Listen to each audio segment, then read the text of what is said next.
and the new WBO Intercontinental Featherweight Champion. That's our discussion. Right here on this post-fight recap, Michael Conlan defeats Jason Cunningham. Well,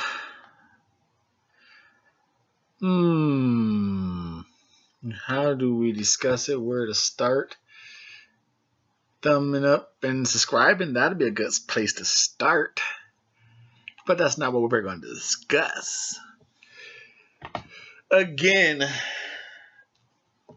it's hard to really get excited on these performances by Michael Conlan. Now, I'm thinking, I could be wrong on the count. I think this might be his second fight with Booth. Or even if it's his third, man, I'm thinking it could be second, but maybe it's third. Like I said, I'm glad he left Robles. I think Booth is has a better chance to make him successful. He beat Jason Cunningham because Jason Cunningham was there to be beaten. Jason Cunningham knows how to box, has no power, and he's losing to the people we think they're supposed to be from people, you know? You get him in the ring, and he loses to him. Michael Conlan, again, he's not throwing in. We're accepting. What is Michael Conlan? I think it's 7-0, 10-0 with 6 KOs.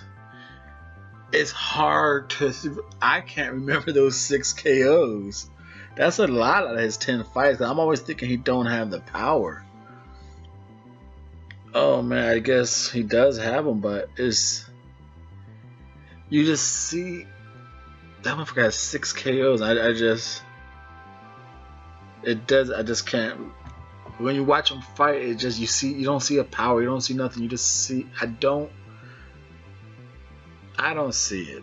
You know, maybe it's there or something. And what blew my mind, and the commentary put it on my front of my brain here, my thinking cap. The motherfucker is 27 years old. That's when you start to hit it in boxing. You know, title contention is real serious for him next year. And again, he got this WBO featherweight going into the Fed because they're talking about he wants to fight this guy who beat him in the Olympics. He's signed with Top Rank. He's 2-0. If that motherfucker fights Michael Conlan at 4-0, that's gonna look real fucking bitch to these other fighters, dude. Like, Colin, you'll go fight this guy at a young record, but you weren't willing to do the same. You're making this 4-0 guy fight you when you're probably like 14-0. That's just how I think about it. And if that 4-0 fights him and beats him, that'd be fucking the shit. You know, like, I'm daring to be great, motherfucker. So again, he's been having these people with good winning records. Colin has, but it's fucking fool's gold, man. It is fool's gold. Can't even talk about those people he beat. He's still one punching at a time. His hands are low. He seems to throw flurries here and there. I haven't seen no progression with him. I haven't seen nothing. Like, I seen that he's toned down. Like, the first fight I seen after Booth, he tried to do some of that movement, the hurricane jerk that Burnett Josh does, but he don't do it as he does. He just kind of lets it flow with him. I gotta say, I like how he's looking a little thicker. Or maybe it's just me. He looked like whatever nutrition or I guess the trainer, who was working out with him, got his body looking fuller and thicker. Looks like he has a better stamina, deliver a better punch.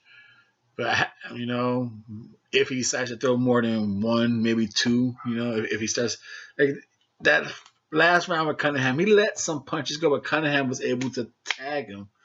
A lot of even the commentator said, if you're a future opponent of Michael Conlan, you're taking notes and you can't be too scared of what you see. Is like I said, he beat Jason Cunningham, but can we really take anything from it? You know, I don't know. But he got the international or intercontinental WBO belt. Top rank, so you figure just go with the top rank stable. You know, just saying this is what could possibly out there for Michael Conlan. Just go with the top rank stable. You know, just go for shits and giggles for fucking talk. We got number 5, Christopher Diaz. Number 3, I believe Jesse Magdaleno is top rank. And you got the champion, Oscar Valdez. Those are all top ranks. I don't think Michael Conlan is going to fuck with any of those next year. He is already booked for Madison Square Garden, March 17th. So real intrigued, and I don't see them giving him a high quality step up opponent since he's the main selling draw for March 17th. So I'm predicting another shit fight on March 17th for Michael Conlan. It'd be nice to see him get a nice test out there. Now Ryan Walsh, I know that's a nice.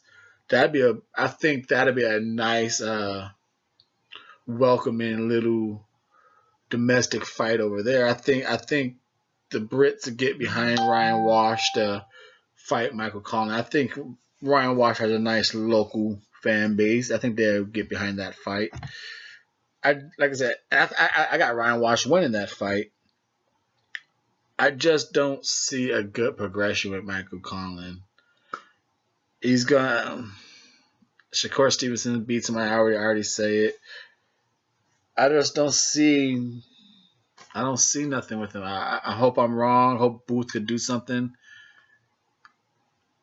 I don't know. I put him in that category where it just. I'm not even gonna put him in a category with Miguel Cotto because I knew Miguel Cotto could fight. But I just didn't see Miguel Cotto better as a B- fighter. Conlan is somewhere in the C's, man. C-, C+, C general, but he's somewhere in that C bracket. C for Conlan. He's a C fighter. File him away in the C's.